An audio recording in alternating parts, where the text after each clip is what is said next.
شروع اللہ کے نام سے جو بہت مہربان نہایت رحم کرنے والا ہے۔ بڑی شان ہے اس ذات کی جس کے ہاتھ میں ساری بادشاہی ہے اور وہ ہر چیز پر پوری طرح قادر ہے، جس نے موت اور زندگی اس لیے پیدا کی تاکہ وہ تمہیں آزمائے کہ تم میں سے کون عمل میں زیادہ بہتر ہے، اور وہی ہے جو مکمل اقتدار کا مالک بہت بخشنے والا ہے، جس نے 7 آسمان اوپر تلے پیدا کیے۔ تم خدائے رحمان کے تخلیق میں کوئی فرق نہیں پاؤ گے۔ اب پھر سے نظر دوڑا کر دیکھو، کیا تمہیں کوئی رہنا نظر آتا ہے؟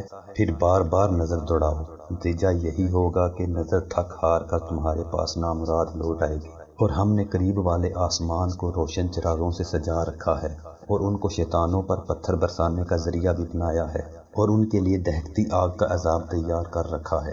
اور جن لوگوں نے اپنے پروردگار سے کفر کا معاملہ کیا ہے ان کے لیے جہنم کا عذاب ہے اور وہ بہت برا ٹھکانہ ہے۔ جب وہ اس میں ڈالے جائیں گے تو اس کے دہاڑنے کی آوازیں سنیں گے اور وہ جوش مارتی ہوگی، ایسا لگے گا جیسے وہ غصے سے پھٹ پڑے گی۔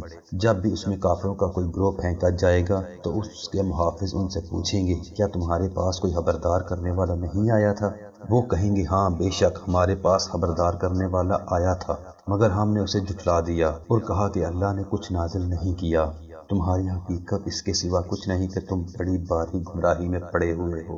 اور وہ کہیں گے کہ اگر ہم سن لیا کرتے اور سمجھ سے کام لیا کرتے تو آج دوزخ والوں میں شامل نہ ہوتے۔ اس طرح وہ اپنے گناہوں کا خود اعتراف کر لیں گے، غرض پھٹکار دوزخ والوں پر۔ اس کے برخلاف جو لوگ بن دیکھے اپنے پروردگار سے ڈرتے ہیں ان کے لیے بے شک مغفرت اور بڑا اجر ہے۔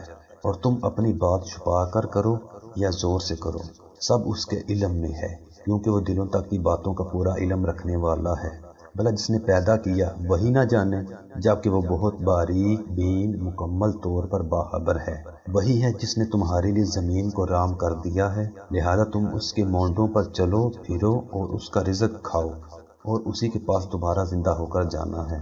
کیا تم آسمان والے اس بات سے بے خوف ہو بیٹھے ہو کہ وہ تمہیں زمین میں دھنسا دے تو وہ ایک دم تھر تھرانے لگے؟ یا کیا تم آسمان والے کی اس بات سے بے خوف ہو بیٹھے ہو کہ وہ تم پر پتھروں کی بارش برسا دے؟ پھر تمہیں پتہ چلے گا کہ میرا ڈرانا کیسا تھا۔ اور ان سے پہلے جو لوگ تھے انہوں نے بھی پیغمبروں کو جھٹلایا، پھر دیکھ لو کہ میرا عذاب کیسا تھا۔ اور کیا انہوں نے پرندوں کو اپنے اوپر نظر اٹھا کر نہیں دیکھا کہ وہ پروں کو پھیلائے ہوئے ہوتے ہیں اور سمیٹ بھی لیتے ہیں؟ ان کو خدائے رحمان کے سوا کوئی تھامے ہوئے نہیں ہے، یقیناً وہ ہر چیز کی خوب دیکھ بھال کرنے والا ہے۔ بھلا خدائے رحمان کے سوا وہ کون ہے جو تمہارا لشکر بن کر تمہاری مدد کرے؟ کافر لوگ تو نرے دھوکے میں پڑے ہوئے ہیں۔ اگر وہ اپنا رزق بند کر دے تو بھلا وہ کون ہے جو تمہیں رزق عطا کر سکے؟ اس کے باوجود وہ سرکشی اور بیزاری پر جمے ہوئے ہیں۔ بھلا جو شخص اپنے منہ کے بل اوندا چل رہا ہو وہ منزل تک زیادہ پہنچنے والا ہوگا یا وہ جو ایک سیدھے راستے پر سیدھا سیدھا چل رہا ہو؟ کہہ دو کہ وہی ہے جس نے تمہیں پیدا کیا اور تمہارے لیے کان اور آنکھیں اور دل بنائے، مگر تم لوگ شکر تھوڑا ہی کرتے ہو۔ کہہ دو کہ وہی ہے جس نے تمہیں زمین میں پھیلایا اور اسی کے پاس تمہیں اکٹھا کر کے لے جایا جائے گا۔ اور یہ لوگ کہتے ہیں کہ اگر تم سچے ہو تو بتاؤ کہ یہ وعدہ کب پورا ہوگا۔ کہہ دو کہ اس کا علم تو صرف اللہ کے پاس ہے اور میں تو بس صاف طریقے پر خبردار کرنے والا ہوں۔